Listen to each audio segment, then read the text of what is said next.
ಸ್ಥಳೀಯ ಸಂಸ್ಥೆಗಳಿಗೆ ಹಣ ನೀಡದ ಸರ್ಕಾರ ವಿರುದ್ಧ ಮಂಜೇಶ್ವರದಲ್ಲಿ ಪ್ರತಿಭಟನೆ.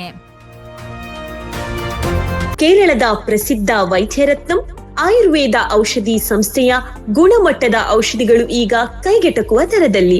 ವಿವಿಧ ಆರೋಗ್ಯ ಸಮಸ್ಯೆಗಳಿಗೆ ಅನುಭವಿ ವೈದ್ಯರಿಂದ ಚಿಕಿತ್ಸೆ ಮತ್ತು ಸಲಹೆ. ವೈದ್ಯರ ಸೇವೆ ಸೋಮವಾರ, ಬುಧವಾರ ಮತ್ತು ಶನಿವಾರ ಬೆಳಗ್ಗೆ 10ರಿಂದ ಮಧ್ಯಾಹ್ನ 2ರವರೆಗೆ. ವೈದ್ಯರತ್ನಂ ಆಯುರ್ವೇದ ಮೆಡಿಕಲ್ ಮತ್ತು ಕ್ಲಿನಿಕ್ ಮಂಜೇಶ್ವರ.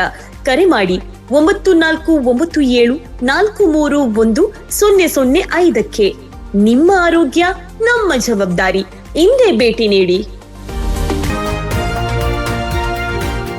ಕೇರಳ ಪಂಚಾಯತ್ ನಗರಸಭೆಗಳಲ್ಲಿ ಹೊಸ ಆರ್ಥಿಕ ವರ್ಷದ ಅಭಿವೃದ್ಧಿ ಯೋಜನೆಗಳಿಗೆ ಕೊಡುವ 3,000 ಕೋಟಿ ರೂಪಾಯಿ ಕೊಡದೆ ರಾಜ್ಯದಲ್ಲಿ ಆಡಳಿತ ನಡೆಸುವ ಯುಡಿಎಫ್ ಸರ್ಕಾರ ಜನರ ಮೂಲಭೂತ ಸೌಕರ್ಯಗಳಿಗೆ ಇಡುವ ಫಂಡ್ ಕೊಡದೆ ವಂಚಿಸುತ್ತಿದ್ದಾರೆ. ಇದರಿಂದ ಹೊಸ ಪದ್ಧತಿಗಳ ನಿರ್ವಹಣೆಗೆ ಮಾತ್ರವಲ್ಲದೆ ಹಲವಾರು ಕ್ಷೇಮ ಪಿಂಚಣಿ ಪದ್ಧತಿಗಳು ಬುಡಮೇಲುಗೊಂಡಿದೆ. ಕಾರುಣ್ಯ ಕುಟುಂಬ ಆರೋಗ್ಯ ಕೇಂದ್ರಗಳಲ್ಲಿರುವ ಡಾಕ್ಟರ್ ಸೇವೆ, ಅಂಗನವಾಡಿ, ಬಡ್ ಶಾಲೆಗಳ ಚಟುವಟಿಕೆಗಳಿಗೆ ವಿಕಲಾಂಗ ಮಕ್ಕಳಿಗೆ ಕೊಡಬೇಕಾದ ಸ್ಕಾಲರ್ಶಿಪ್ ಬುಡಮೇಲುಗೊಂಡಿತು. ಮೇಂಟೆನೆನ್ಸ್ ಗ್ರಾಂಟ್ ಆದ 4,000 ಕೋಟಿ ಮೊದಲ ಗಡು ಸಿಗಲೇ ಇಲ್ಲ.